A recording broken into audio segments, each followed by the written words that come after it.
Nación, y a ti sea todo el honor, hoy y por los siglos de los siglos. Amén y amén. Bueno, extenderles un saludo fraterno y continuamos hoy con nuestro tiempo en Romanos capítulo 12.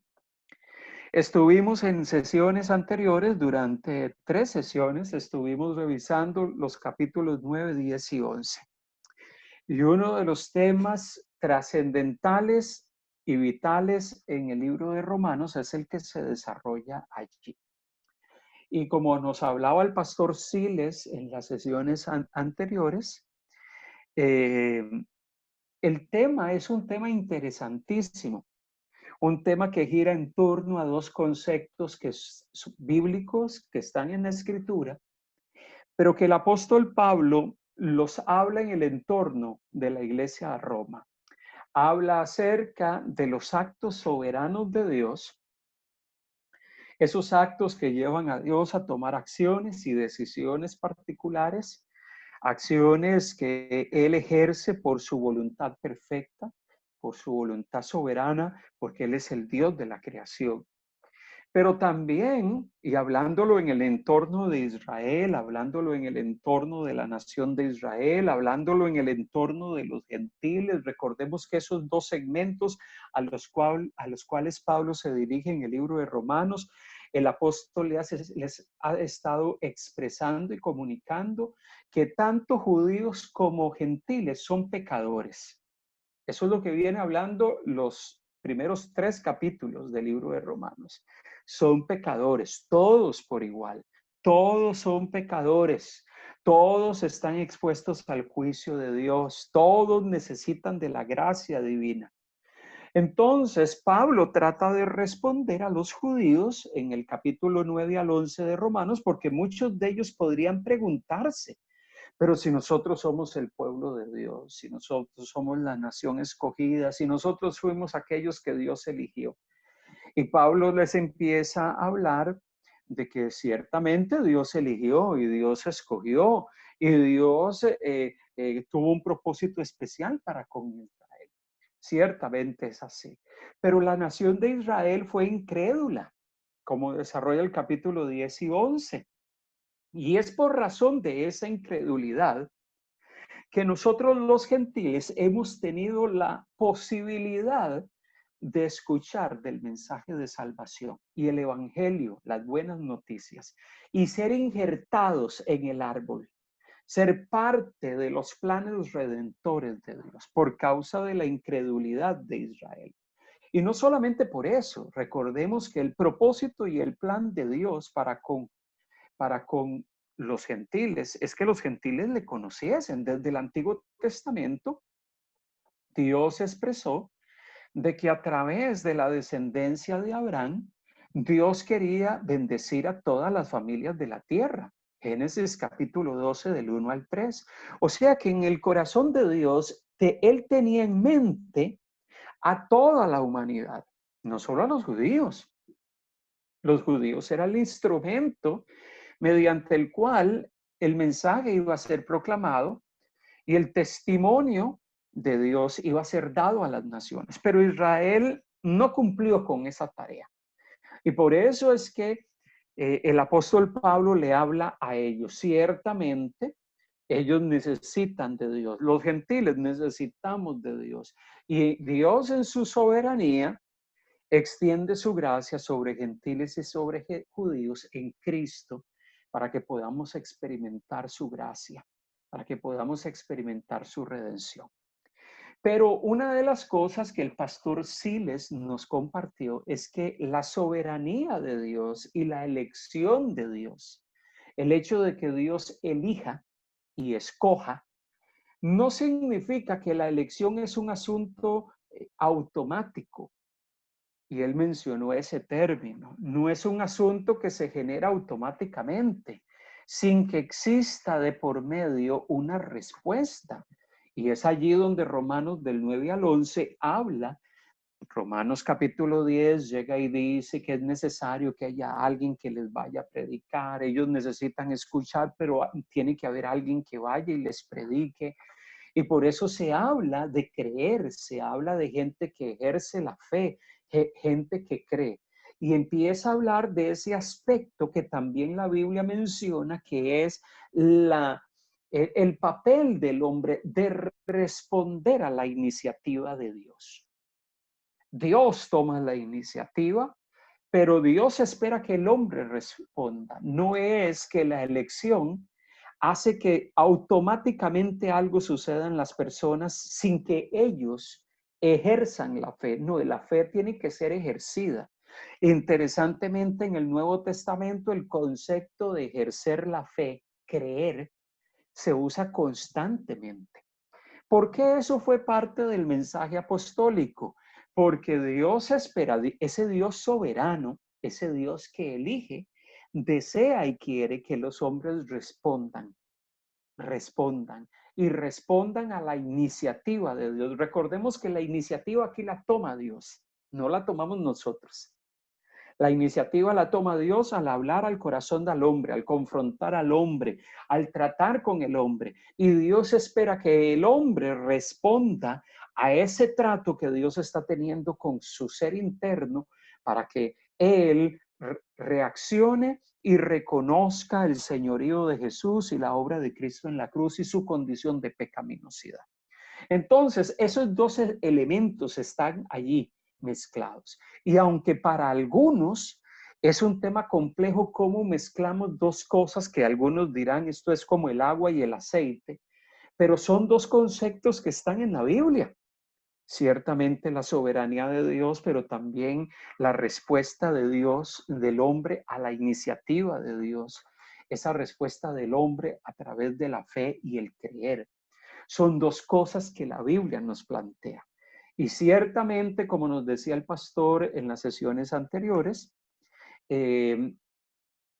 afirmar una y no afirmar la otra es dejar de al lado, poner al lado un concepto que está en la Biblia. El hecho de que en ocasiones nos cueste entenderlo no significa que no esté en la Biblia. El problema no es, el problema es que no, muchas veces no lo comprendemos o quisiéramos entenderlo mejor. El asunto es que es un tema que la Biblia plantea con claridad.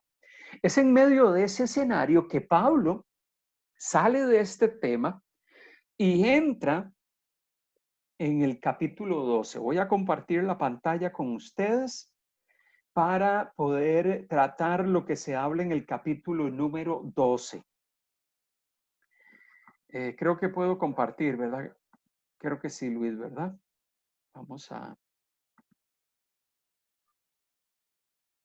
Aquí estamos. Ok. Me confirman si ven la diapositiva. Perfecto. ¿Qué queremos ver en el día de hoy? Bueno, hoy queremos iniciar a leer el capítulo 12, pero este capítulo 12 es parte de una sección del libro de Romanos interesante que quisiéramos reflexionar en ella.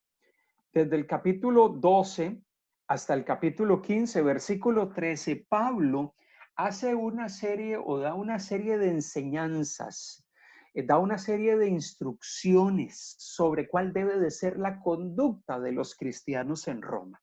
Le habla a los hermanos en esta comunidad y les dice cuál debe de ser la conducta que ellos tienen. Ya les ha estado hablando de la soberanía de Dios, del Dios que elige y del hombre respondiendo a Dios. Y ahora les empieza a hablar y empieza a tratar con ellas una serie de temas que tienen que ver con su comportamiento, con su conducta, sobre cómo ellos tenían que vivir y cómo ellos tenían que comportarse. Y yo quiero que leamos los primeros 8 versículos del capítulo 12, que son los 8 versos sobre los cuales nos vamos a concentrar en el día de hoy. ¿Qué dice? ¿Qué dice Romanos capítulo 12, versículo del 1 al 8? Y le voy a pedir a alguno de ustedes que me ayude a abrir su micrófono y poder leer este pasaje de la Escritura. Romanos capítulo 12, versículo del 1 al versículo 8. Sí, pastor. Dice así: así que, hermanos, Os ruego por las misericordias de Dios que presentéis vuestro cuerpo en sacrificio vivo, santo, agradable a Dios, que es vuestro culto racional. No os conforméis a este siglo, sino transformaos por medio de la renovación de vuestro entendimiento, para que comprobéis cuál sea la buena voluntad de Dios, agradable y perfecta. Digo pues, por la gracia que me es dada a cada cual que está entre vosotros, que no tenga más alto concepto de sí que el que debe tener, sino que piense de sí con cordura, conforme a la medida de fe que Dios repartió a cada uno. Porque de la manera que en un cuerpo tenemos muchos miembros, pero no todos los miembros tienen la misma función. Así nosotros, siendo muchos, somos un cuerpo en Cristo y todos miembros los unos de los otros. De manera que teniendo diferentes dones, según la gracia que nos es dada, si el de profecía, úsese conforme a la medida de la fe, o si de servicio, en servir, o el que enseña en la enseñanza, el que exhorta en la exhortación, el que reparte con liberalidad, el que preside con solicitud y el que hace misericordia con alegría. Bueno, a partir de este capítulo 12 empezamos a incursionar en una serie de instrucciones y de temas muy variados que Pablo trata con los hermanos de Roma. Probablemente eran temas que ellos requerían escuchar. La Biblia en esta sección, desde el capítulo 12 hasta el capítulo 15, versículo 13, trata varios temas. Algunos de ellos temas muy concretos. Es probable que esos temas giraban en torno a situaciones que se vivían en Roma o a situaciones que los hermanos en Roma necesitaban escuchar. Situaciones que estaban vinculados con su dinámica de vida, con sus circunstancias del diario vivir. Y Pablo los exhorta y los alienta en cuanto a estos temas. Y en la primera sección, interesantemente, viene hablando, así que hermanos, eran creyentes a los cuales Pablo se comunicaba, os ruego por las misericordias de Dios que presentéis vuestros cuerpos en sacrificio vivo. Y cuando nosotros pensamos en el tema de presentar, como Pablo llega y habla de presentar nuestros cuerpos en sacrificio vivo, esa palabra sacrificio vivo está asociada con prácticas que no solamente estaban vinculadas con el judaísmo, sino con la mayoría de religiones de la antigüedad. El concepto de ofrecer sacrificios era un concepto común en el mundo antiguo. Las religiones paganas ofrecían sacrificios a sus dioses. El judaísmo tenía un sistema un ritual de sacrificios en el cual también se hacían ofrecimientos a Yahvé, al Dios de Israel, al Eterno. A él se le ofrecían sacrificios. Entonces, el judaísmo sabía eso. Las religiones alrededor de Israel, aún mucho tiempo antes de la carta a los romanos, las religiones antiguas en esa región del mundo, eso era lo habitual. Y muchas de las religiones, la mayoría de religiones, venían delante de sus deidades a ofrecerles sacrificios, pero muchos de ellos iban a ofrecer sacrificios simple y sencillamente porque era lo que tenía que hacerse. Había algo que yo hice, pues yo tenía que presentar una ofrenda delante de cierto Dios. Había algo que yo quería solicitar a ese Dios, pues llevaba un holocausto, una ofrenda, un sacrificio delante de esa deidad. Igualmente en el judaísmo existían pautas que hacían que los judíos tenían que llevar sus ofrendas bajo ciertas circunstancias al santuario o al templo para ofrecer sacrificios a Dios. Pero en muchas religiones de la antigüedad, ellos alentaban a que esa práctica de ofrecer sacrificios era algo necesario de hacer. Pero mucha gente lo hacía sin tomar en cuenta la sinceridad. Simplemente llevaba sus ofrendas porque las tenía que llevar.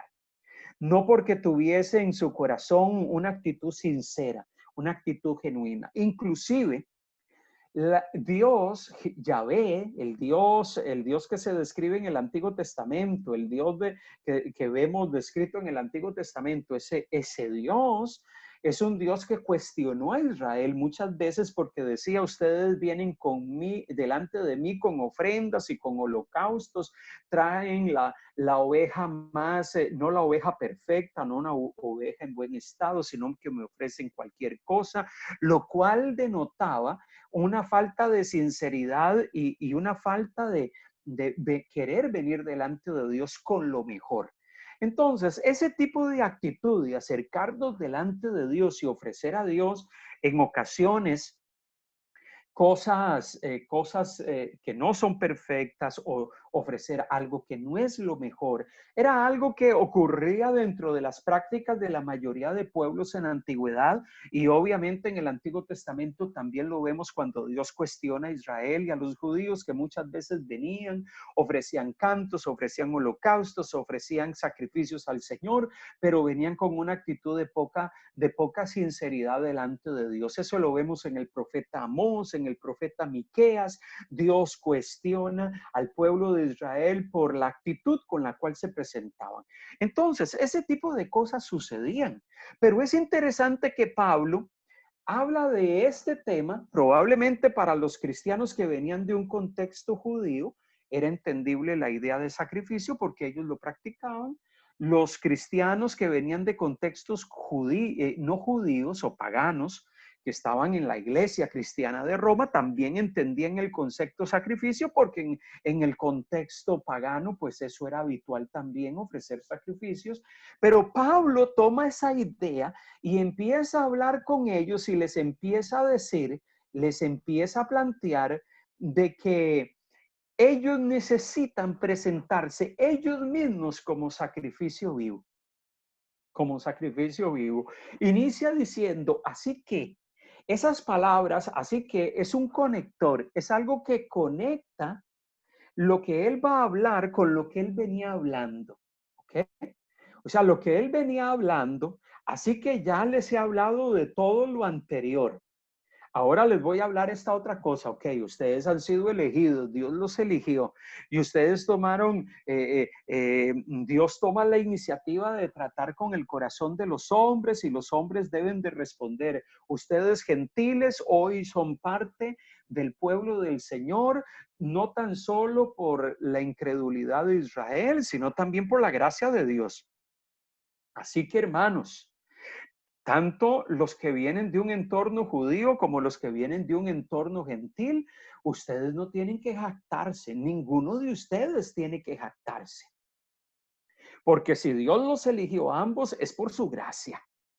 Entonces, por su gracia, ustedes han sido soberanamente elegidos por Dios y ustedes han respondido al llamado del Señor. ¿Ok? Han creído el mensaje y han puesto su confianza en Dios.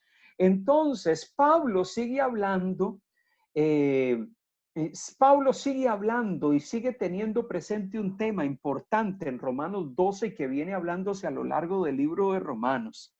Pablo sigue hablando del tema de la justificación, pero él nunca presenta la justificación, que somos justificados, que hemos recibido justificación.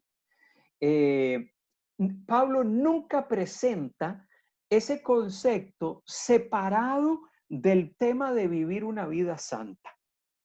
Y es allí donde el apóstol Pablo procura decirle a los hermanos en Roma, gentiles y judíos que vienen de entornos hebreos o judíos o que vienen de entornos gentiles, les dice, ustedes han sido justificados, pero ustedes tienen que vivir una vida santa, ustedes tienen que presentarse como un sacrificio agradable delante de Dios. El hecho de que Dios los haya justificado, el hecho de que Dios haya traído justificación, les haya otorgado justificación. Recuerde que la justificación es algo que Dios ofrece y algo que Dios da. Eso no lo obtenemos nosotros. Dios nos declara justos. Por la obra de Cristo, usted ha sido declarado justo. Por lo que Cristo hizo en la cruz, usted y yo hemos sido declarados justos. Entonces, Él llega y dice, como somos justos, Nosotros necesitamos vivir una vida que glorifique a Dios. Usted no puede llegar y decir, ok, ahora yo soy justo, voy a vivir como yo quiero. Dios me ha declarado justo, ahora yo voy a vivir a mi manera, como yo quiera, como a mí me parezca. No, Pablo insta a los creyentes a la necesidad de vivir una vida agradable a Dios. Mire, la tentación de algunas personas es que como Dios me eligió, voy a vivir como yo quiera. Y eso ha sucedido a lo largo de la historia del cristianismo. Muchas personas que han tomado el tema de la elección de Dios, Dios me eligió, Dios me predestinó, Dios me escogió. Y como Dios ya hizo eso, yo voy a vivir como yo quiera. Yo voy a vivir como a mí me agrade. Yo voy a vivir, no importa la vida que yo lleve, yo soy un justificado, yo soy un santo, yo soy un redimido. Y no importa cómo yo viva. Por eso es que Pablo en Romanos capítulo 6, y si tiene su Biblia ahí a mano, Pablo reitera un tema que es fundamental en cuanto a esto. ¿Qué pues diremos? Hace la pregunta Pablo. ¿Qué pues diremos? ¿Perseveraremos en el pecado para que la gracia abunde? Si tenemos un Dios de tanta gracia, un Dios que extiende su gracia sobre nosotros, su gracia en Cristo Jesús para salvación. Vamos a perseverar en el pecado. Porque como esa gracia está allí ya disponible para mí, Dios me va a otorgar su perdón. Y es por eso que algunos podrían verse en la tentación de llegar y decir, no, yo como soy justificado y como he experimentado la gracia salvadora de Dios, no importa cómo yo viva, no importa cómo yo camine, no importa cómo yo me desenvuelva en la vida, yo soy salvo. Y por eso es que usted ve en ocasiones algunas personas que bajo esa premisa empiezan a vivir una vida según su propia voluntad. Vivir una vida a su manera, vivir una vida bajo sus parámetros, vivir una vida no importando en qué se involucra. Y al final de cuentas, Pablo responde a esa pregunta y dice en el versículo 2 de Romanos 6, en ninguna manera, porque los que hemos muerto al pecado, ¿cómo viviremos aún en él? Él hace la pregunta, él responde la primera pregunta y dice, en ninguna manera. O sea, no existe ni la posibilidad de que podamos hacer eso, porque los que hemos muerto al pecado, ¿cómo viviremos aún en él? Los que hemos muerto al mal, los que hemos muerto al pecado, los que hemos muerto a la iniquidad, ¿cómo vamos a ser gobernados y a vivir bajo los conceptos del pecado y del mundo? Entonces, Pablo, su respuesta a todo esto, no se puede. No se puede porque usted y yo hemos sido redimidos. Dios nos ha otorgado una vida nueva y para entender lo que Pablo va a hablar en Romanos capítulo 12 en cuanto a presentar nuestros cuerpos en sacrificio vivo, es que nosotros debemos de tener presente que somos redimidos, Dios nos ha elegido, Dios nos ha escogido, somos salvos. Pero eso no justifica y no significa que usted puede vivir como usted le venga en gana. Dios llega y nos dice que nosotros tenemos que vivir bajo sus preceptos. Por eso es que Romanos 12, verso 1, llega y dice que nosotros debemos de presentar nuestros cuerpos en sacrificio vivo, santo, agradable a Dios.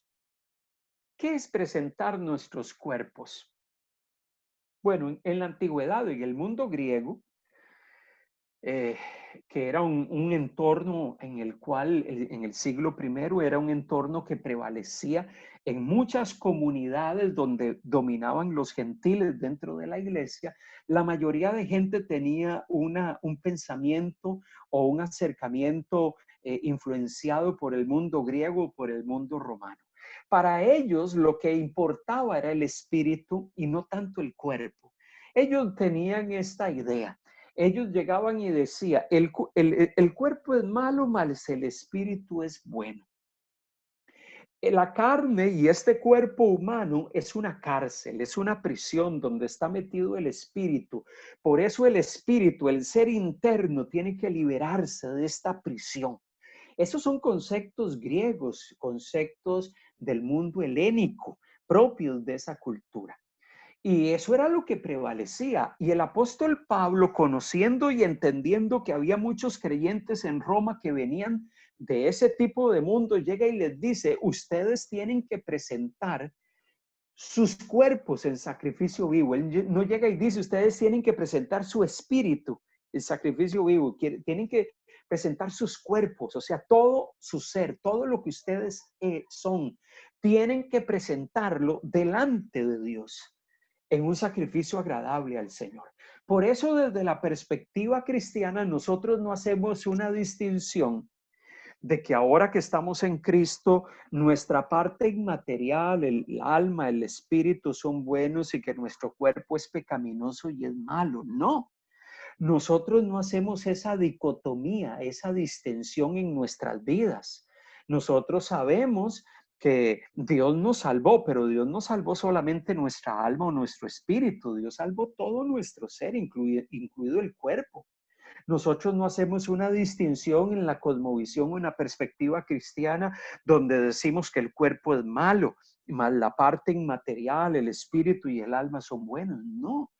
Por eso es que Pablo llega y dice, ustedes tienen que presentar delante de Dios todo lo que ustedes son. Cuando Pablo habla aquí de presentar sus cuerpos, está hablando de todo nuestro ser, porque todo nuestro ser le pertenece a Dios. Todo lo que somos le pertenece a Dios. Toda su vida, su cuerpo, su espíritu, su alma, sus pensamientos, su corazón, todo lo que usted es le pertenece a Dios. Y esa idea de que usted y yo le pertenecemos a Dios, esa idea de que usted y yo le pertenecemos al Señor y que ya no somos nuestros, lo hemos mencionado anteriormente que está en la Biblia. Primera de Corintios 6:20. Alguien que me ayude a leer Primera de Corintios capítulo 6, versículo 20. ¿Qué dice?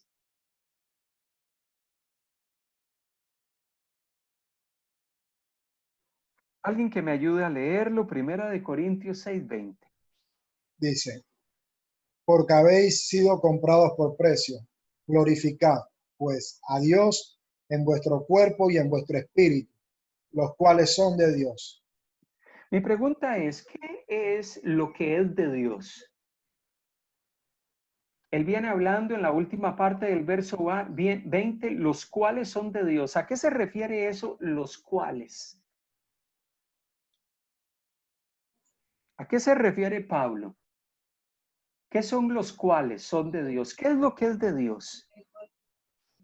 El cuerpo y ¿qué más? El espíritu, hermano. Y el espíritu. No está diciendo que el cuerpo no es de Dios porque el cuerpo es malo.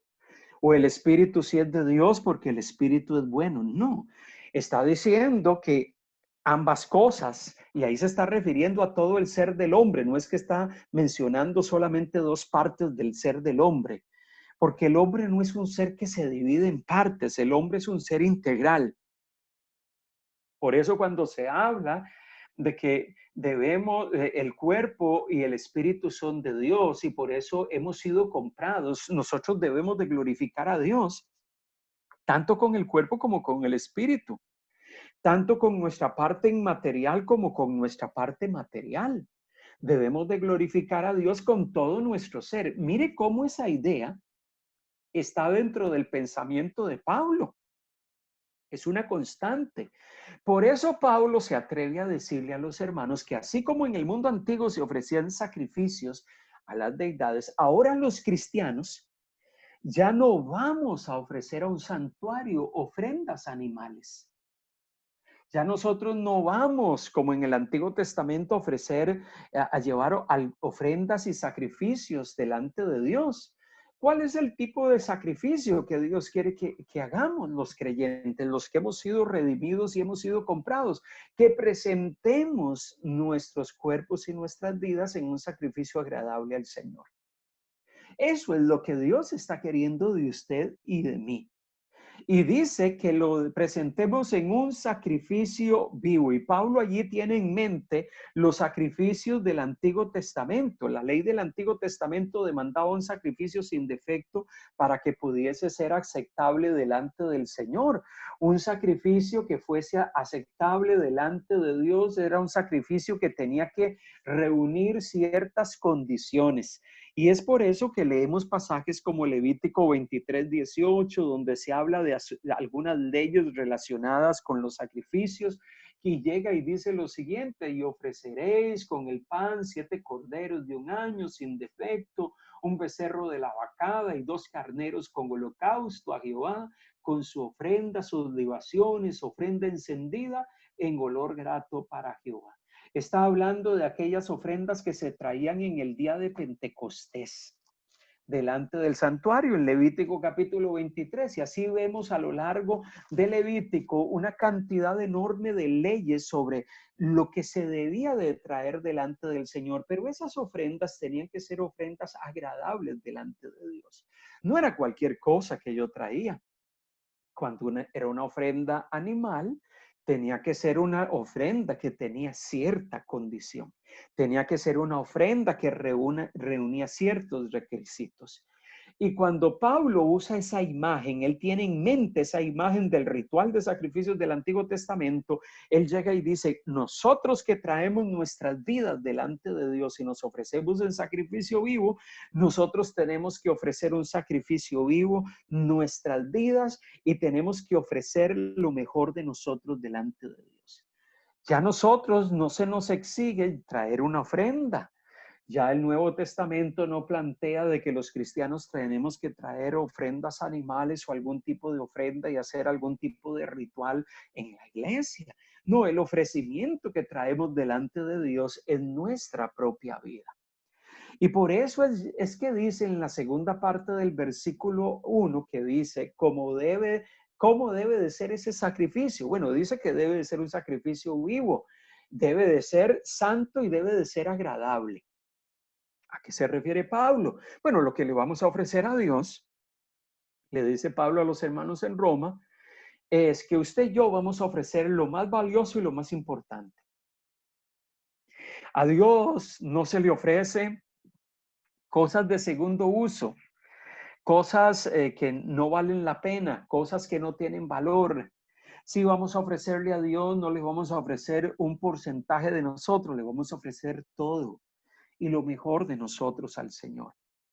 Por eso es que Dios, y Pablo le habla a los hermanos en Roma, y la palabra inspirada nos habla a nosotros hoy, de que lo que debemos de traer delante de Dios, nuestras vidas, debe de ser trayendo todo de nosotros y ofreciéndolo de una manera que agrade al Señor, ofreciéndonos delante de Él, dándole todo, diciendo: Señor, aquí vengo, no a darte una parte, sino a darte todo de mí.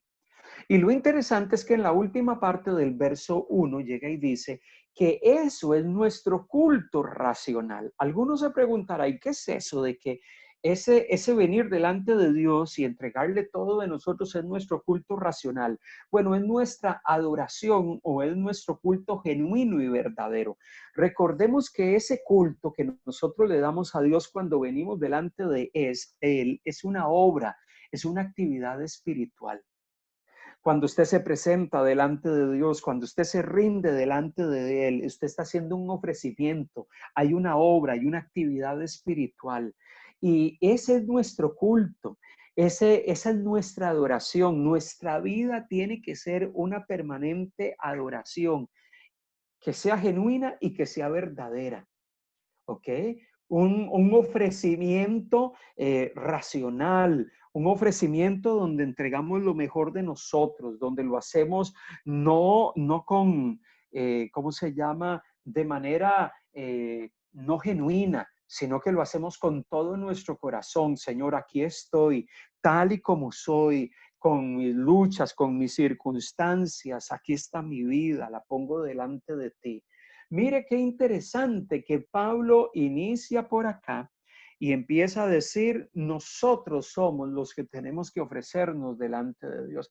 Ese Dios soberano, ese Dios que toma la iniciativa con los hombres, Ese Dios que nos ha redimido y nos ha justificado, espera que nosotros ofrezcamos lo mejor.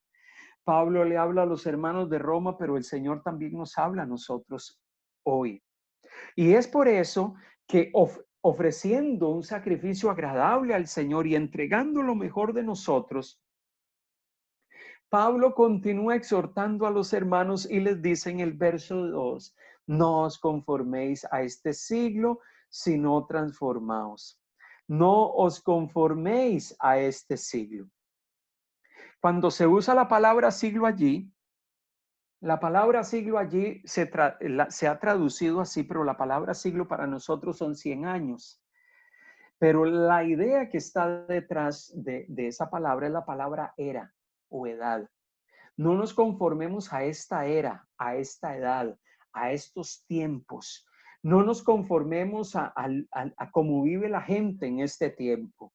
No os conforméis, no nos amoldemos, no adoptemos las posiciones, las acciones, el estilo de vida de este mundo y cómo vive este mundo. Llega y nos exhorta y nos alienta y nos dice que nosotros no debemos de amoldarnos y de terminar viviendo como vive la gente que está en el mundo, cómo se comporta la gente que está sin Cristo, cómo camina y viven aquellos que están alejados de Dios. Mire, nosotros estamos llenos de asuntos culturales muy propios de nuestro entorno, modas, costumbres, hábitos, pero no todas las modas, las costumbres o los temas culturales son opuestos a los principios bíblicos. Hay muchas cosas en nuestra cultura y en nuestro entorno que no necesariamente contradicen las verdades de la Biblia. Pero hay otras cosas, modas, culturas, costumbres y hábitos que sí son opuestos a la verdad bíblica, a las verdades que encontramos en la Escritura. Y por eso es que nosotros, teniendo la capacidad de discernir y ver lo que está a nuestro alrededor, necesitamos darnos cuenta y decir, hay cosas que no se ajustan a los parámetros de la palabra de Dios que hay en este mundo, en esta era y en este tiempo en el cual vivimos. Yo no me voy a moldar a eso. Yo no voy a vivir de esa manera. Yo no voy a operar y actuar de esa forma, sino que más bien yo voy a ser transformados. Por eso es que Pablo dice, si no transformados. Y transformación aquí está hablando de la idea de metamorfosis. Y el concepto de transformación o de metamorfo o metamorfosis es sufrir una transformación, un cambio interno, un cambio del ser que nos permita estar firmes, pero que también nos permita poder vivir acorde con lo que Dios quiere. Los cristianos no somos gente que nos amoldamos al mundo, sino que estamos en constante transformación, en constante mutación, una transformación que produce internamente el Espíritu de Dios, una transformación que permanentemente el Señor está llevando a cabo en nuestras vidas, una transformación que Dios está operando en nosotros todo el tiempo. Y usted y yo necesitamos estar permanentemente conscientes de esto, diciendo, Dios, tú estás llevando a cabo una transformación en mí. Yo no me puedo amoldar a este mundo.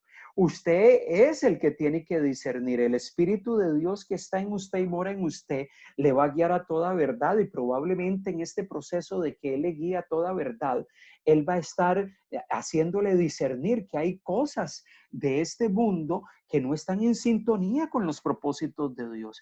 ¿Y por qué hace eso el Espíritu Santo de Dios que mora en nosotros? Porque Él quiere que usted no viva según los parámetros de este mundo. Entonces, ¿qué es renovación? Transformados por medio de la renovación. Bueno, necesitamos ser transformados, tener un asunto, una evolución interna en nuestro ser permanente. Dice, por medio de la renovación. ¿Cómo se puede dar esa transformación? Bueno, esa transformación interna en nosotros se da por medio de una renovación. Y las renovaciones no son solamente un cambio mental.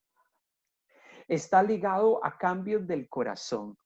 O sea, renovarnos no es solamente un asunto de cambiar mi forma de pensar, es un asunto que tiene que ver con cambiar mi corazón, mis motivaciones y lo que tiene que ver con el corazón. Entonces, cuando yo logro entender eso, me doy cuenta que la transformación se va a dar por medio de una renovación, no solo de mis pensamientos, de lo que pienso, sino una renovación de mi corazón. Y esa renovación del corazón es algo que se suscita en el creyente por una acción del Espíritu de Dios. Tenga la plena seguridad que el Espíritu de Dios quiere traer una renovación en su vida constante. Él quiere estar renovando. Es como, yo comparo esto con las actualizaciones, es como todo lo que tiene que ver con el tema digital. Todas las aplicaciones que usamos en nuestros dispositivos móviles y celulares, usted ve que se están actualizando todo el tiempo. ¿Por qué? Porque se requiere que se actualicen para que puedan seguir operativas. Nosotros, por la acción del Espíritu de Dios, necesitamos experimentar una transformación, pero esa transformación va a ser por una renovación de nuestro entendimiento. Y el Espíritu de Dios quiere estar cambiando tu corazón, hablando a tu vida y hablando a la mía para que nosotros podamos estar permanentemente en ese proceso de renovación. Cuando esa renovación se da en la vida de una persona, podemos entender podemos entender la voluntad de Dios agradable. Podemos entender la voluntad de Dios que es perfecta. Podemos inclusive discernir la voluntad de Dios. Cuando no hay un proceso de renovación o de actualización interna en nosotros por el Espíritu de Dios, cuando esa renovación interna de nuestro corazón nos está dando todos los días, amados hermanos, no vamos a poder discernir la voluntad de Dios. Y discernir la voluntad de Dios está asociado con comprobar cuál sea la buena voluntad de Dios agradable y perfecta. No vamos a poder discernir, darnos cuenta de qué es lo que agrada a Dios. Usted no va a poder desarrollar esa capacidad porque si no permitimos y no entendemos que el Espíritu de Dios está queriendo renovar nuestro corazón y actualizarnos, formatearnos constantemente y renovarnos, amados hermanos, nosotros no vamos a poder discernir la voluntad de Dios.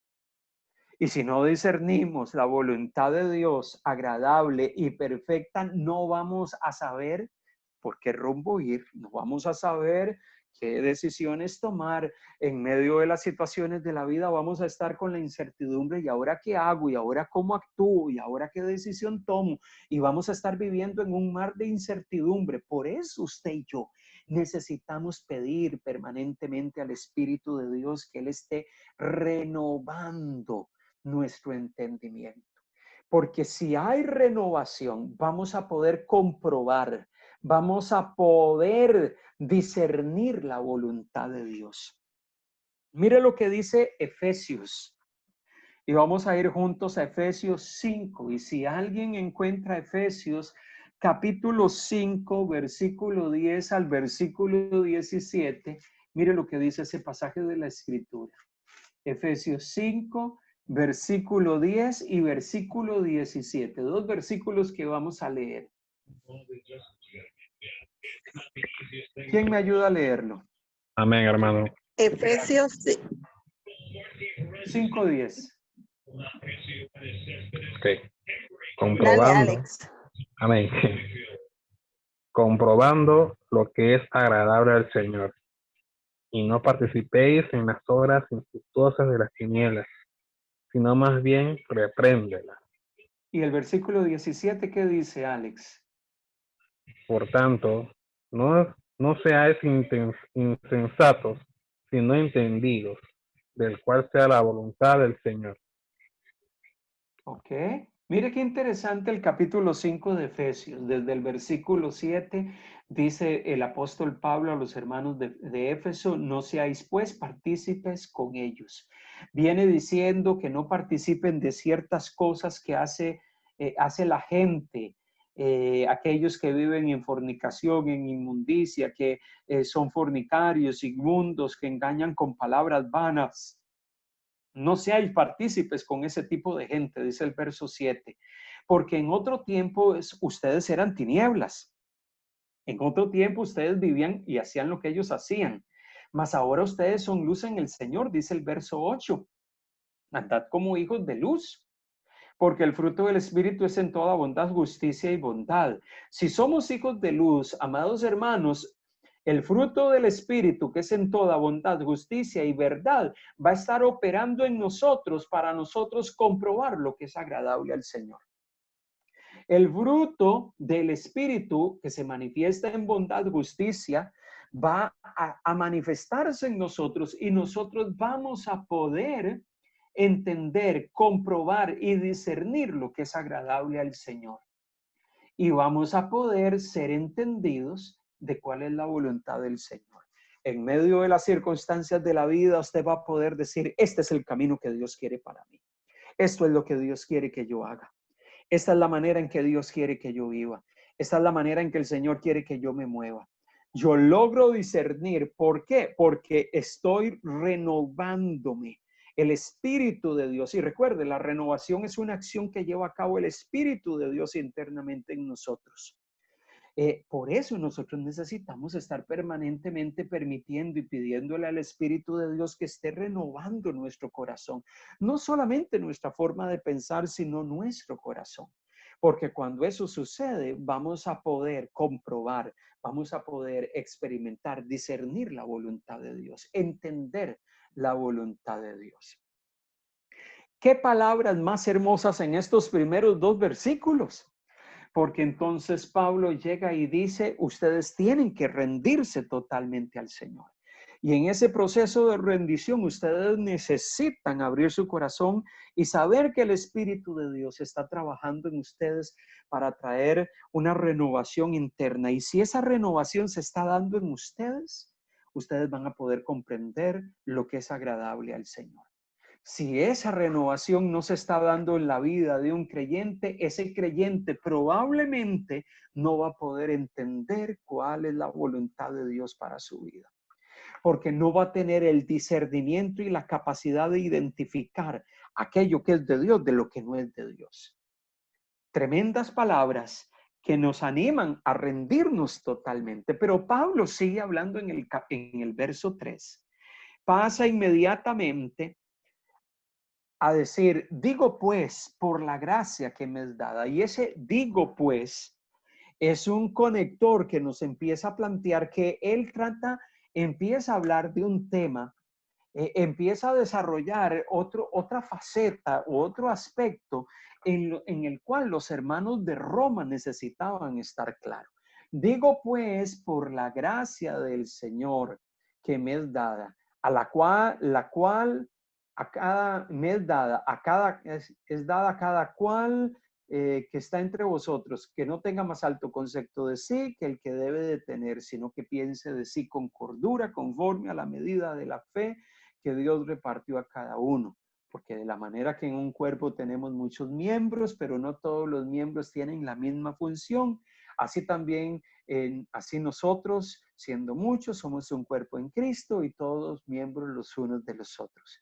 De manera que teniendo diferentes dones según la gracia que nos es dada, el de profecía se conforme a la medida de la fe. Y ahí sigue describiendo algunas cosas. Pero yo quiero poner de manifiesto en esos versículos que van del 5 al 8 y que son los que vamos a tratar de seguir analizando. Hay un juego de palabras que se usa allí. En el verso 3 y en el versículo 6. Interesante, Pablo llega y dice en el versículo 3, digo pues, por la gracia que me es dada. Pablo reconoce que a él se le ha sido dada una gracia especial. Una gracia especial, por la gracia que me es dada. A cada cual que está entre vosotros, que no tenga más alta concepto de sí. Él habla de una gracia que le ha sido entregada, que le ha sido otorgada. Pero interesantemente en el versículo 6, él viene hablando de dones espirituales repartidos a los creyentes y viene diciendo que teniendo diferentes dones, Allí la palabra dones es una palabra afín con la palabra gracia. La palabra gracia está hablando de charis, de dones. Dones en el verso 3 son charismas o manifestaciones de Dios. Y sigue diciendo en el verso 6, según la gracia que nos es dada. En el verso 3 dice Pablo, hay una gracia que me ha sido dada a mí. Pero dice en el verso 6, hay una gracia que nos ha sido dada a todos. Y dice también que todos teniendo diferentes gracias, diferentes manifestaciones. La palabra gracia del verso 3, dones del verso 6 y gracia de la segunda parte del versículo 6 tienen una misma raíz. Están hablando de cosas que han sido otorgadas por Dios. Ciertamente Pablo recibió de parte de Dios un apostolado. Dios le entregó un apostolado, él recibió de gracia del Señor un llamado. Pablo lograba reconocer que lo que él tenía y que lo que él hacía era por la gracia divina.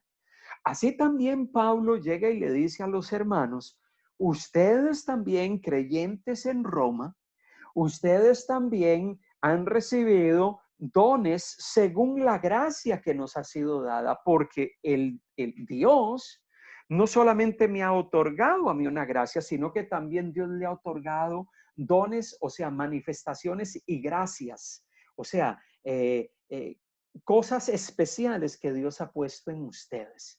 Dios me ha dado a mí el apostolado y un llamado particular. Dios ha puesto en usted dones y ha puesto de su gracia. Su gracia nos ha sido dada. Y por eso cuando hablamos de capacidades o de dones espirituales, los dones espirituales son manifestaciones de la gracia divina. Manifestaciones de la gracia de Dios. Y es donde Pablo empieza a desarrollar este tema. Y por eso llega y les dice, amados hermanos, ciertamente todos de una forma o de otra hemos recibido de la gracia de Dios, hemos recibido dones divinos.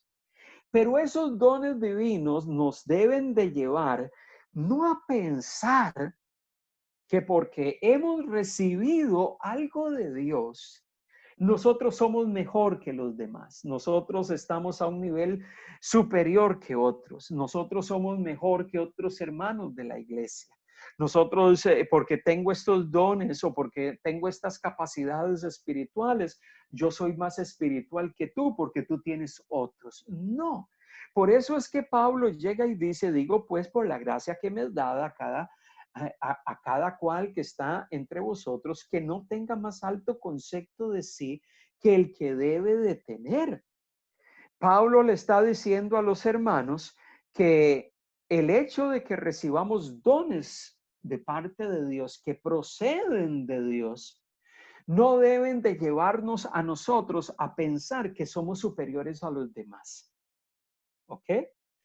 No nos debe de llevar a pensar que nosotros somos superiores a otros. Inclusive Pablo aquí se pone como ejemplo con los hermanos de Roma y llega y les dice que lo que él va a decirles es por la gracia que él ha recibido, porque también es lo que ha recibido, lo recibió de gracia. Entonces, si yo he recibido de gracia, siendo un apóstol, y ustedes han recibido dones por la gracia del Señor, ninguno de nosotros tenemos que sentirnos que somos más que los demás. Y Pablo probablemente habla este tema porque era una situación que requería. Bueno, ya en Corinto estaba habiendo un uso inadecuado de los dones espirituales y Pablo habla de ese tema en Primera de Corintios. Y eso lo vamos a ver posteriormente. Pero Pablo llega y le dice a los hermanos, nosotros no necesitamos ni podemos y no se debe sentir que somos superiores a otros porque tenemos ciertos dones o ciertas capacidades que nos han sido otorgadas por el Señor. Por eso nosotros debemos de tener claro que cuando Dios nos da dones y capacidades, Nosotros no estamos recibiendo algo de parte de Dios para que usted piense, no, mi don es mejor que el del hermano. Lo que Dios me ha llamado a hacer es mejor que lo que otros hacen en la iglesia. Pablo anima a los hermanos con todo esto. Pablo da este consejo a los hermanos en Roma para evitar cualquier pensamiento de superioridad. Todos hemos recibido por gracia. Yo he recibido por gracia, ustedes han recibido dones por gracia. Y es por eso que Pablo en Romanos 2 al 4, para que el ego de los judíos o el ego de los gentiles no se levantara, Pablo fue claro desde un inicio en los capítulos 2, 3 y 4 de Romanos de tenerle presente a todos los creyentes en Roma y recordarles, todos somos pecadores. Todos somos pecadores. Si hemos recibido ahora algo, se nos ha otorgado la gracia divina, es porque es un don del Señor. Entonces, qué interesante este tema, porque pareciese que en el entorno de las comunidades cristianas del siglo I estaba habiendo un problema con los dones espirituales. No solo en Corinto, parece que estaba habiendo un problema con dones espirituales que estaba también incursionando en la comunidad cristiana en Roma. Y por eso, aunque no hay muchos indicios fuera de estos que se mencionan acá, pues en Primera de Corintios sí se trata de una manera un poco más profunda, problemas que se daban con ciertas manifestaciones espirituales en medio de la iglesia.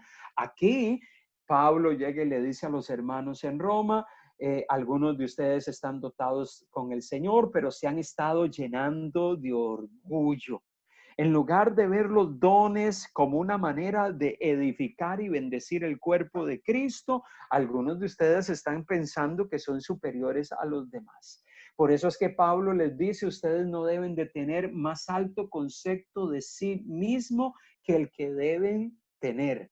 Ustedes no deben de verse como superiores a los demás. Esa es la idea de más alto concepto.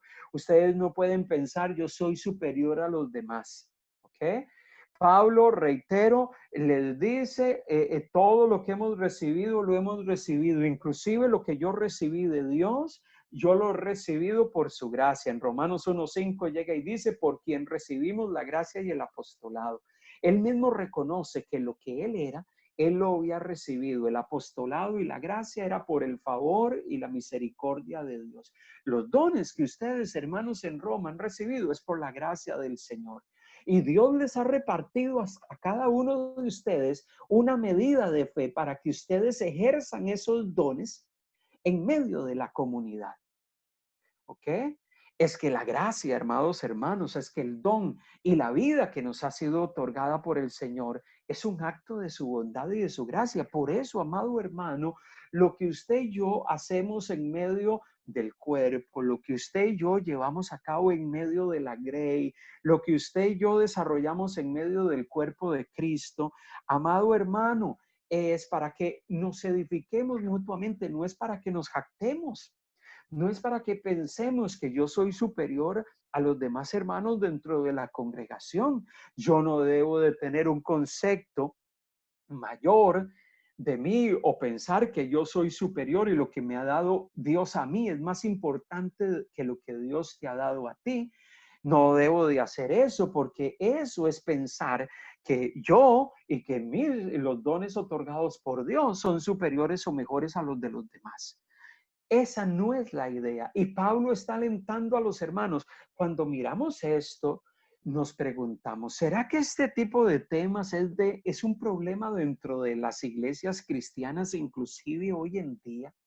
¿Será que hoy en día esta palabra sigue siendo una palabra relevante que nos exhorta y nos recuerda que en algunos momentos los creyentes tenemos la tendencia a mirarnos como superiores a los demás?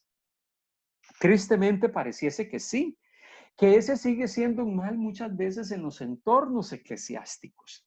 ¿Por qué? Porque hemos perdido la perspectiva de que lo que hemos recibido, lo hemos recibido por la gracia del Señor. Si usted tiene algo, si usted posee algo, es por la gracia de Dios.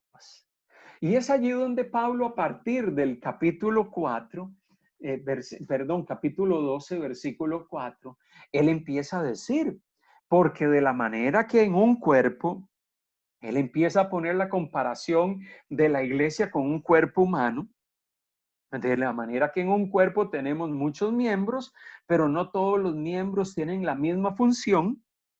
Así también nosotros, siendo muchos, somos un cuerpo en Cristo y todos miembros los unos de los otros. Pablo viene hablando desde la perspectiva de que la comunidad de fe, la iglesia, el cuerpo de Cristo, la comunidad de creyentes, somos un cuerpo. Y Pablo le llama el cuerpo de Cristo, y los que integramos ese cuerpo somos miembros los unos de los otros. Y ese lenguaje de comparar la iglesia con un cuerpo es el lenguaje que encontramos en las cartas paulinas. Vamos a leer varios versículos. Alguien que me ayude a leer Efesios 1, 22 al 23. Alguien que me ayude a leer también Efesios 4, 15. Y alguien que me ayude a buscar Colosenses capítulo 1, versículo 18. Efesios 1, 22 y 23. Otro que me ayude a leer Efesios 4, 15. Y Amén. alguien que me ayude a leer Colosenses capítulo 1, versículo 18. Gracias, hermana Adela. Efesios 1:22 dice así: y sometió todas las cosas bajo sus pies y lo dio por cabeza sobre todas las cosas a la iglesia. Está hablando de qué es la cabeza de la iglesia. Cuando Pablo habla en ese sentido, él está teniendo en mente un cuerpo. La cabeza, ¿quién es? Cristo. ¿Qué dice Efesios 4:15? Amén. Dice, sino que siguiendo la verdad en amor, crezcamos en todo en aquel que es la cabeza, esto es Cristo. Cristo es la cabeza. ¿La cabeza de qué? La cabeza del cuerpo de Cristo. La cabeza del cuerpo. Nosotros somos los miembros, Él es la cabeza. ¿Qué dice Colosenses 1:18? Colosenses 1:18 dice así: y Él es la cabeza del cuerpo, que es la iglesia, el que es el principio, el primogénito de entre los muertos, para que en todo tenga la preeminencia. Él es la cabeza, Él debe de tener la preeminencia. Él es el que debe ocupar el primer lugar. Nosotros somos miembros, Él es la cabeza, somos el cuerpo de Cristo. Esta es una metáfora que se usa no solo aquí, sino que también se usa en 1 Corintios 12. Y no lo vamos a leer hoy, pero ese pasaje de 1 Corintios 12, del 12 al 27, habla de que Dios reparte dones en medio de la iglesia y que esos dones están en interdependencia. Todas las partes del cuerpo son interdependientes. ¿A qué nos referimos con eso? Significa que todos hacemos parte de un equipo, donde cada uno de nosotros tenemos una función, como dice el versículo 4 de Romanos capítulo 12. Todos tenemos una función. Para que todo funcione bien, todas las partes tienen que estar sintonizadas, operando en conjunto. Puede ser que algunos tienen capacidades y dones otorgados por la gracia de Dios específicos, otros tendrán otros, pero todos somos parte de un cuerpo. Cada miembro tiene un propósito particular en el cuerpo. Funcionamos juntos y ese funcionamiento tiene el propósito de beneficiar y traer bienestar a la iglesia. Por eso, cuando usted se vislumbre dentro de la iglesia, y yo me vislumbro dentro de la iglesia, nos debemos de ver como un cuerpo donde Dios ha repartido dones y capacidades, y esas capacidades las estamos poniendo al servicio para cooperar en la edificación del cuerpo, no es para competir. Los dones no son dones para estar en una constante competencia, no son dones para estar en una constante tensión. ¿Quién tiene los mejores dones? ¿Quién es el que Dios le dio mejores dones que a otro? No, esa no es la idea. La idea no es entrar en una competencia. La idea es que nosotros operemos en un ámbito de cooperación, sabiendo de que lo que Dios ha puesto en mí puede edificar el cuerpo y edificar al resto de creyentes. Teniendo eso en mente, Pablo pasa al versículo 6, del versículo 6 al versículo 8 y empieza a hablar de una serie de dones, de manera que teniendo diferentes carismas, diferentes dones que Dios nos ha otorgado por su gracia, y empieza a hablar. Yo quiero decirles algo, mire, los dones que se describen aquí, que se describen en Primera de Corintios capítulo 12, que se describen en Primera de Pedro capítulo 4 versículo 10, que son listas de dones que se mencionan. Las intenciones de Pablo no era hacer una lista exhaustiva de todos los dones. Hay personas que se acercan a esta lista de dones en Romanos 12, a la lista de dones que aparece en Primera de Corintios 12, a los dones que aparecen en Primera de Pedro 4 y dicen, esos son los únicos dones que pueden darse en la iglesia. Mire, en ningún lugar de Romanos, Corintios y Primera de Pedro, usted ve que Pablo está presentando la idea de que esos son los únicos dones que se pueden ejercitar en medio del cuerpo. Alguien dirá, pastor, pero la Biblia no nos habla de otros. Bueno, pues nos habla de personas que ejercitaban otro tipo de actividades en la iglesia. Hay otros pasajes en el Nuevo Testamento que nos hablan de personas que desarrollaban otro tipo de actividades que no están citadas aquí. Probablemente porque la intención de Pablo no era hacer una lista exhaustiva donde empezaba a decirnos, estos son los dones, esta es la lista de dones y fuera de esos dones no hay otros. Esa no era la idea de Pablo. La idea de Pablo es mencionar una serie de dones, de manifestaciones y de capacidades otorgadas por Dios que deben de ser ejercidas según la gracia que nos es dada y deben de usarse conforme a la medida de la fe. O sea, deben de ser ejercitadas creyendo de que Dios me las ha otorgado, pero que también creo que a través de ellas yo estoy edificando el cuerpo de Cristo. Por eso es que él empieza a decir que estos dones son otorgados por Dios y menciona 7. Pero eso no significa que los dones que Dios puede otorgar a los creyentes se limitan solo a 7 o al grupo de dones que aparecen descritos en el Nuevo Testamento. Pueden ser que hayan otros dones que Dios otorgue.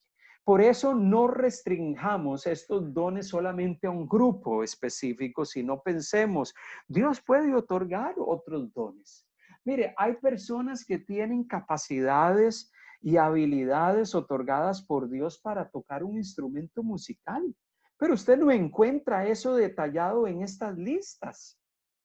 Y eso no significa de que eso no pueda ser un don que Dios, una habilidad que Dios otorgue a alguien. Entonces, restringir no debería de ser nuestra actitud cuando nos acercamos a leer estas listas. ¿Esos dones están ligados a puestos eclesiásticos? No necesariamente. Son dones que están hablando más de actividades que se desarrollan dentro del cuerpo. Muchas veces nosotros empezamos a decir, bueno, este don está asociado con tal posición en la iglesia. Recordamos que en el siglo I los cristianos no tenían una mentalidad jerárquica. Cuando la iglesia hablaba de aquellos que servían en la grey o los que ejercían cierto liderazgo en la congregación, ellos no tenían una idea como hoy tenemos de estructuras jerárquicas, donde aquí está el líder principal, aquí está el que sigue, aquí está el siguiente, como un ejército, general, comandante, coronel, capitán. No, la mentalidad del Nuevo Testamento no era crear una estructura jerárquica. Más bien el gobierno de las iglesias en el siglo I era lo que se llamaba un gobierno colegiado, donde había un liderazgo, pero donde los creyentes ejercían sus dones en medio de la comunidad de fe para edificar. Sí habían personas que tenían un liderazgo en medio de la iglesia particular y que tenían algunas funciones específicas, pero eso no significaba que el gobierno era un gobierno jerárquico, era un gobierno colegiado. Habían creyentes que aportaban para edificar el cuerpo. Entonces, en medio de todo esto se describe una serie de dones que Dios otorga.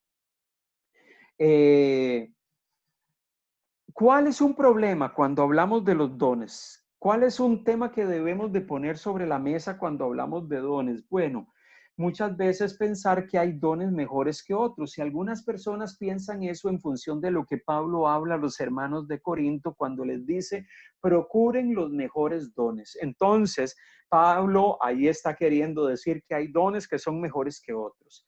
Y hay personas que a la luz de eso sacan en conclusión que hay dones que son mejores que otros. Bueno, hay dones que en el contexto de Primera de Corintios capítulo 14, Pablo dice que son dones que ayudan y traen edificación en medio del culto.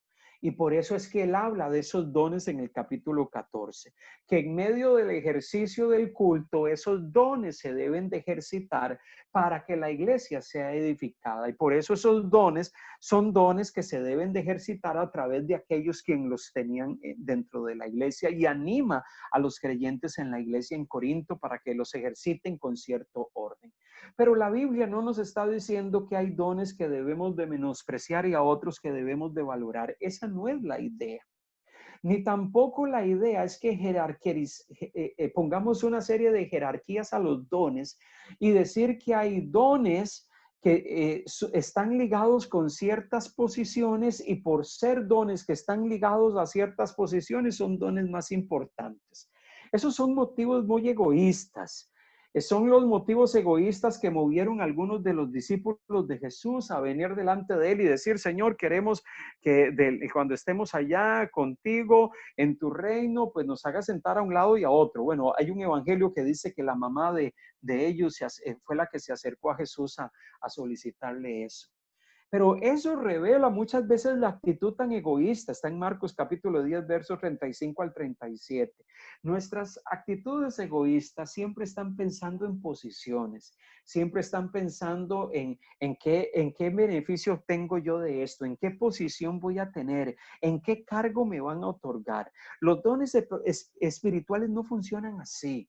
Esto no es un tema, bueno, que si Dios me dio este don, ahora sí, la gente va a dar la importancia que yo tengo en medio del entorno de la iglesia. Esa no es la idea de los dones. Los dones no es llegar y decir, estos hermanos tienen ciertos dones, ellos son más espirituales. Estos tienen otros dones que son de menos rango o de menos valía. Estos son dones menos importantes, por ende son hermanos menos importantes. Ese no es el sentir de Pablo. Ese no era el sentir de Pablo. Y por eso es que Pablo habla de 7 dones aquí, probablemente dones que se manifestaban en medio de la congregación en Roma, y que Pablo llega y le dice que esos dones que han sido recibidos por la gracia divina, ellos los ejerciten según la medida de la fe. ¿Cuáles son los que se mencionan? Profecía. ¿Qué era el don de profecía? Bueno, ser portavoces para compartir la verdad. Transmitir el mensaje de parte de Dios, la verdad del Señor, comunicarla al pueblo. Esto es lo que el Señor quiere. Transmitir algo que Dios quiere que sea comunicado a su pueblo. Ese es el don de la profecía, ser portavoces del mensaje, ser portavoces de un mensaje que se ha llevado al pueblo, que lo confronte con la verdad. Esa es la idea de la profecía. El don de servicio se menciona allí. Dice, o de servir, y que los que ejercitan el don de servicio deben de ejercitarlo en servir. Si hemos recibido el don de servicio, debemos de involucrarnos en servir a otros. Cuando pensamos en servicio, pensamos en Hechos de los Apóstoles, capítulo 6, versículos del 1 al 7. donde los apóstoles que estaban predicando, orando, proclamando el mensaje, habían situaciones particulares en medio de la iglesia, como la atención de las viudas y servir a las mesas, y en medio de todo eso ellos tienen que nombrar un grupo de personas que luego se le llamó diáconos, personas que servían para que atendiesen a las viudas, para que atendiesen las necesidades de las mesas, a la gente pobre, a la gente que estaba necesitando apoyo, para que otros como Pablo y algunos otros, Lucas y algunos otros que servían en otras áreas de ministerio, se ocupasen de poder predicar y de otras tareas. Entonces, muchas veces asociamos el servicio con atender cosas generales, pero el servicio no solamente tiene que ver con atender cosas generales, tiene que ver con cualquier actitud de servicio, de entregarme a los demás, de apoyar a otros. Habla en servir, dice el verso 7, o el que enseña en la enseñanza. Si has recibido dones para ¿cómo se llama? Para enseñar, instruye. Casi siempre el concepto de enseñar tiene que ver con dar instrucción en la doctrina, tiene que ver con enseñar la verdad que ha sido revelada, la verdad que ha sido transmitida a través de las palabras de Jesús. Entonces, en la comunidad de cristianos en el siglo I habían hermanos que se dedicaban a enseñar las palabras de Jesús, las verdades fundamentales que él transmitió, y procuraban consolidar a los hermanos en esas verdades. Si alguien tiene el don de enseñar esas verdades, pues instruya a los creyentes de la iglesia en todo eso. Si has recibido el don de exhortar, bueno, exhorta. Y la exhortación tiene que ver en corregir por medio del ánimo. No es solamente llamar la atención. Hay personas que llegan y dicen, no, es que a la gente hay que corregirla. Sí, la gente hay que corregirla, pero la idea de la corrección es animar a las personas a mejorar, animar a las personas a cambiar de rumbo, animar a las personas a tomar otras decisiones que cambien el destino o cambien cierta manera de hacer las cosas. La exhortación tiene la función de corregir a las personas, pero hacerlo de la forma correcta. Llega y dice, el que reparte, hágalo con liberalidad. Repartir tiene que ver con dar. Si vas a dar, hazlo con liberalidad, o sea, hazlo con generosidad. Si vas a estar dando, y mire qué interesante, pone el dar como un don, el repartir como un don. Si lo vas a estar haciendo, hazlo con las motivaciones correctas. No para que te vean, no para que te pongan allí en la entrada, en el tablero a la entrada de la iglesia. Este es el hermano del mes, porque es un hermano sumamente generoso. No, usted y yo no hacemos eso para que nos pongan allí. Este es el hermano del mes, el ejemplo de dar. No, porque la intención no es esa. Más bien la Biblia llega y dice que cuando demos, lo hagamos sin que la gente se dé cuenta, no se dé cuenta lo que tu mano derecha hace, no se dé cuenta la mano izquierda. Así que al final de cuentas, si vamos a hacer algo, y hagámoslo con la motivación correcta, pero dice que hay personas que tienen dones que tienen que ver con dar. Presidir tiene que ver con liderar a otros, estar al frente con esmero, porque dice que el que preside, hágalo con solicitud, hágalo con esmero, hágalo bien. Presidir es estar al frente de otros, liderar a otros, ir al frente de un grupo de personas, guiarlos, decirle, bueno, esto es lo que vamos a hacer, esto es lo que vamos a desarrollar, de esta manera vamos a hacer este trabajo. Eso es liderar. Hay personas que reciben dones en ese sentido.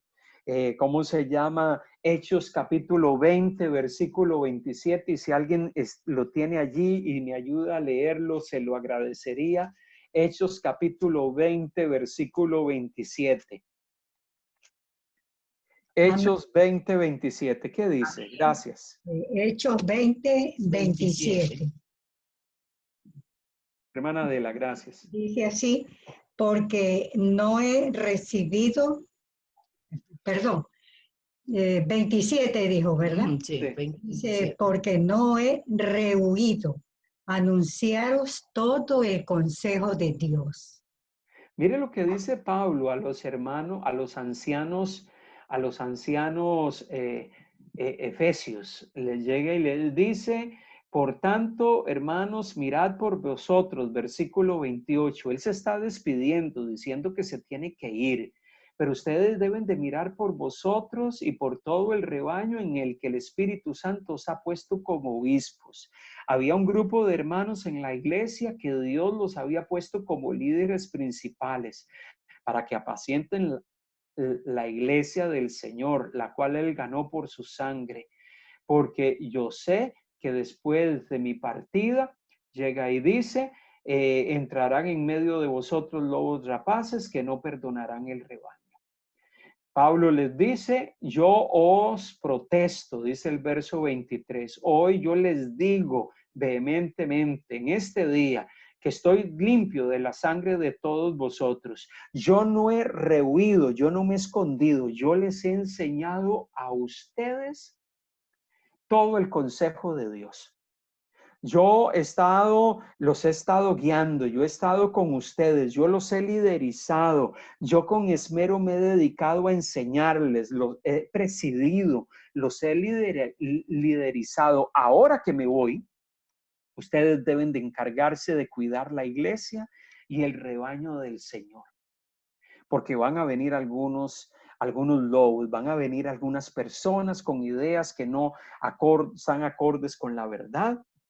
Ustedes deben de velar por la iglesia. Pablo llega y dice, yo no rehuí anunciarlos el consejo de Dios. Yo se los enseñé, se los transmití, los lidericé, estuve al frente. Si usted, hermano, ha recibido un don de Dios para liderizar, para estar al frente de otros, para guiar a otros, hágalo. Y hágalo siempre pensando en glorificar a Dios y hágalo con esmero, hágalo de la mejor manera, porque no lo estamos haciendo para competir, lo estamos haciendo para edificar el cuerpo de Cristo a los creyentes, para que los creyentes puedan crecer y que podamos la iglesia desarrollarnos como tal. Dice que algunos han recibido dones de misericordia. ¿Ok? El que hace misericordia con alegría. Misericordia da la idea de ayudar a los más vulnerables, aquellos que son pobres, que están enfermos. La misericordia aquí está asociada con esa actitud de atender a aquellos que tienen mayor necesidad. Si usted va a hacer eso, si usted va a tener misericordia hacia a los más vulnerables, haga todo eso con alegría.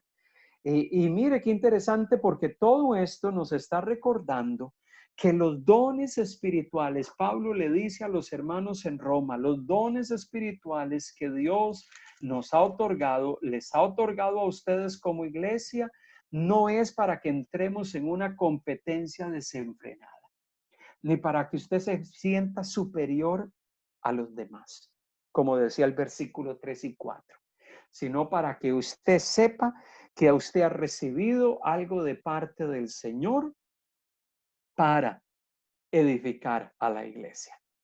Obviamente hay pasajes en Primera de Corintios capítulo 12, Primera de Pedro 4, que vamos a estar leyendo posteriormente la próxima semana. Pero Pablo aquí no está pretendiendo hacer una lista exhaustiva y detallada de todos los dones que existen o de todos los dones que Dios puede dar a los hombres. Esa no es la idea de Pablo. Por eso nosotros podemos pensar que en la iglesia de nuestro tiempo, Dios nos va a repartir a todos nosotros dones y capacidades. ¿Cuáles va a ser? Bueno, parte del proceso de crecer es aprender a descubrir los dones que Dios nos ha dado. ¿Y para qué los descubrimos? Para que puedan ser dones que son usados para edificar el cuerpo de Cristo. La pregunta del Señor para usted y para mí en este día: ¿qué dones te ha dado el Señor? ¿Qué dones te ha entregado el Señor? ¿Qué dones ha dado el Señor a tu vida? Y esos dones que Dios te ha dado, ¿cómo los estamos usando para edificar el cuerpo? ¿Cómo los estamos usando para edificar la vida de las personas que están a nuestro alrededor? ¿Cómo los estamos usando para bendecir a aquellos que forman parte de la grey de Dios? Y no solamente para bendecir a los que forman parte de la congregación de creyentes, sino también inclusive para bendecir a la gente de fuera. Al final de cuentas, bueno, los dones son para edificar el cuerpo. Alguien podría llegar y decir que básicamente es eso, sí. Pero recordemos que las habilidades que Dios nos da no solamente pueden tener como destinatarios la iglesia. Puede haber cosas en usted y en mí que Dios nos ha dado con las cuales podemos bendecir a la gente que no le conoce. Entonces, ¿ha pensado usted qué capacidades Dios a usted le ha dado? Y cómo esas capacidades usted las podría usar en medio del reino de Dios para edificar a la iglesia. Mire, le voy a mencionar capacidades o habilidades que hoy en día son tan necesarias en medio de tiempos como los que vivimos. Hoy las iglesias están requiriendo de hermanos en la congregación que tengan capacidades para manejar los temas de la tecnología. Les pregunto yo, ¿en qué lugar de la Biblia aparece que eso es una capacidad o una habilidad que las personas tienen? Eso no aparece en la Biblia. Pero puede ser algo que se ha usado para bendecir a la iglesia y para ayudar a la iglesia en su desarrollo y en su dinámica de iglesia, en tiempos donde la virtualidad es necesaria. Una persona que sirve, maneja los números, que maneja temas de contabilidad, y si la iglesia necesita personas que le ayuden con el tema de la contabilidad y dice, pastor, yo voy a ayudar con mis habilidades y capacidades en este tema para servir a la iglesia. ¿Eso es algo que necesita la iglesia? Sí. ¿Dónde aparece dones de contabilidad en la Biblia? En ningún lado. Pero son dones y habilidades que la gente tiene y que podemos usar para la gloria de Dios. El hecho de que hay ciertas capacidades o habilidades que tenemos y que no aparecen citadas en la Biblia no significa que no las podamos usar para la gloria del Señor. Por eso la lista de dones, Primera de Corintios 12, Romanos 12, Primera de Pedro 10, que son textos que vamos a leer la próxima semana, no tienen la intención, no tienen la motivación de ser listas exhaustivas para donde Pablo quiere enumerar todos los dones existentes. Esa no es la idea. Por eso yo quiero animarle para que usted pueda estar pensando, ¿qué es lo que Dios te ha otorgado por su gracia y que podrías usar para edificar el cuerpo de Cristo? No para competir, no para sentirme superior a los demás, sino para edificar la iglesia. ¿Cómo yo podría hacerlo? Bueno, ya leímos una lista de 7 dones. La próxima semana vamos a leer una lista de ciertos dones adicionales para que tengamos una idea de otros dones que se citan en otros lugares en el Nuevo Testamento. Pero con ellos nos podemos hacer un análisis y podemos hacer una evaluación de lo que Dios nos ha dado por su gracia y que debemos de usar para edificar el cuerpo, para edificar a los creyentes. El Señor nos ayude y nos ayude a usar los dones para edificación del cuerpo y para la gloria de su nombre. Es lo que el Señor está queriendo que podamos meditar en este día a la luz de este pasaje de Romanos 12 del 1 al 8.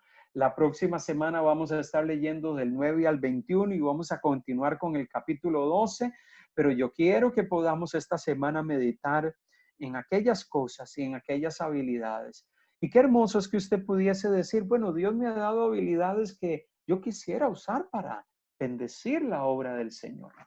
Y probablemente dentro de la iglesia existirán facetas o dinámicas en la iglesia donde esas habilidades y capacidades pueden ser útiles. Entonces, la otra semana vamos a estar hablando adicional a estos 8 versículos de algo que yo llamo la dotación.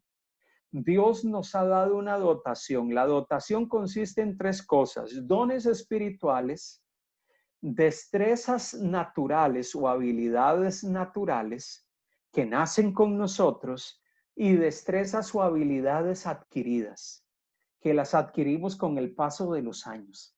Cosas que son naturales, que nacen en nosotros y que la gente dice, no, ese nació con ese don natural. Hay gente que nace con habilidades o destrezas naturales. Hay gente que desarrolla a lo largo del tiempo habilidades o destrezas que son adquiridas por la experiencia, por el trabajo, por la dinámica de los años. Y hay dones espirituales que son los que cita la Biblia. ¿Pueden toda esa dotación ser usada para glorificar a Dios? Yo creo que sí. Y vamos a estar hablando de eso como una manera de examinar nuestro corazón y decir, Dios, ¿cómo yo puedo servirte en medio de la grey?